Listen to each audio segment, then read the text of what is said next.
नमस्ते, प्रणाम, वंदे मातरम साथियों। जब से यह कोरोना महामारी के चपेट में अपना देश आया है, सैनिटाइज़र और मास्कों की बिक्री जो है कई गुना बढ़ गई है। इतना बढ़ गया है कि लोग ब्लैक करके बेचने लगे और ख़रीदने भी लगे हैं। इससे प्रभावित होकर मेरे कई सारे मित्रों ने, मेरे कई सारे दोस्तों ने पूछा कि शौर्य, आपके हिसाब से क्या सैनिटाइज़र का प्रयोग करना सही है या करना भी चाहिए या नहीं करना चाहिए? क्या सैनिटाइज़र का कोई वैकल्पिक रास्ता भी है? क्योंकि इतना सैनिटाइज़र महंगा खरीदना 200, 250, 300 पता नहीं कितने में लोग खरीदते हैं। क्या इसका कोई वैकल्पिक रास्ता भी है? तो मैं बता दूं दोस्तों, सैनिटाइज़र का प्रयोग करना किसी भी दृष्टिकोण से बिल्कुल ही सही नहीं है।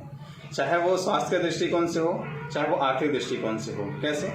इसको समझने के लिए पहले हम लोगों को ये समझना होगा कि सैनिटाइज़र बना कैसे होता है। सैनिटाइज़र बनाने में जो प्रयोग होता है वो मुख्य रूप से अल्कोहल होता है, और जो हमारे किसान भाई अपने खेतों में कीटनाशकों का प्रयोग करते हैं, जो पेस्टिसाइड्स का प्रयोग करते हैं या फिर जिस जहर का प्रयोग करते हैं, उससे बना होता है। मैं आपको बता दूं, ये अल्कोहल एक ऐसा जो है एलिमेंट है या फिर एक ऐसा चीज़ है।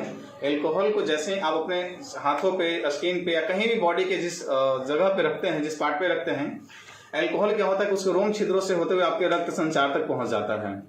तो उसके साथ साथ जो होता है, जो जहर होता है, वो भी पहुंच जाता है। तो मतलब कहीं ना कहीं सैनिटाइज़र जो है आपके स्वास्थ्य को ठीक करने के बजाय उसको और बिगाड़ने का काम करता है। सैनिटाइज़र की वजह से आप स्वस्थ ना होकर और बीमार पड़ जाते हैं। इसका प्रयोग आप चाहें तो खुद से भी कर सकते हैं। सैनिटाइज़र की 2-4 बूंदे अपने हाथों पर रख लें, फिर आप अपने ताकत की क्षमता का जांच करें।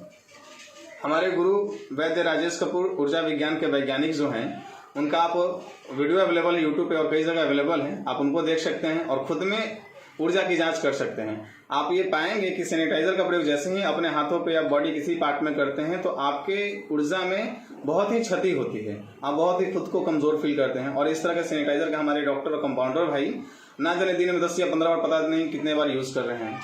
तो ये सैनिटाइज़र सेहत के दृष्टिकोण से बिल्कुल ही सही नहीं है। दूसरी बात, ये आर्थिक रूप से बिल्कुल सही नहीं है कि जो 20 से 25 रुपये सैनिटाइज़र जो पहले मिला करते थे, आज के समय में 100, 150, 500 पता नहीं कैसे कितने कीमतों पे मिल जाते हैं। तो ये तो वही वाली बात हो गई कि अपने ही पैसे से तलवार खरीदो और खुद का ही गला काट लो। ये बिल्कुल वैसे ही बात हो गई सैनिटाइज़र प्रयोग करना।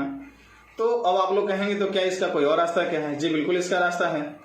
आप क्या करें, सैनिटाइज़र बिल्कुल ही जैविक तरीके से, बिल्कुल ही घरेलू तरीके से सैनिटाइज़र अपने घर में बना लें और बिल्कुल आर्थिक लूट से खुद को बचा सकते हैं। इसके लिए आपको करना क्या होगा, घर में 200 से 250 ग्राम नीम की पत्तियां ले आएं। रात को 200 से 250 ग्राम नीम की पत्तियां जो है 1 लीटर पानी में डाल दें। सुबह उसको 15 मिनट धीमी आंच पे पकाएं। उसके बाद क्या करें, नीम की पत्तियों को बिल्कुल मसल के निचोड़ के उसको छान लें। फिर उसमें क्या करें कि उसमें फिटकरी के 2 चम्मच पाउडर उसमें डाल दें और उसमें नींबू जो होते हैं, नींबू काट के, एक बड़ा नींबू काट करके पूरा का पूरा नींबू का रस उसमें निचोड़ दें और उसको छान करके कांच की बोतल में भर लें। इसकी गुणवत्ता बढ़ाने के लिए आप चाहें तो अमृत धारा की 10 से 20 बूंदे भी डाल सकते हैं और इसको आराम से बोतल में डाल लें, भर लें कांच की बोतल में, और बोतल में एक छोटा सा छिद्र कर लें और सैनिटाइज़र के जगह प्रयोग कीजिए। जैसे सैनिटाइज़र कहा जाता है जैसा कि विषाणुओं को मारने का काम करता है, उससे कहीं ज़्यादा बेहतर विषाणुओं को मारने के लिए आपका ये घर से होममेड जो बना हुआ सैनिटाइज़र है, बहुत ही बेहतर है और बहुत ही कारगर है। और खर्च मुश्किल से आपको घर में आने वाला तो 5 से 10 रुपये आने वाला है। इसमें आप लगभग 1 लीटर तैयार कर लेंगे। तो आप समझ लीजिए कि आपको वो सैनिटाइज़र मार्केट वाला लेना है जिससे आपको बीमार भी पड़ना है और पैसे भी खर्च करना है, या फिर घर में यूज़ कर लेना है। तो इसी के साथ मैं विदा लेता हूँ। धन्यवाद।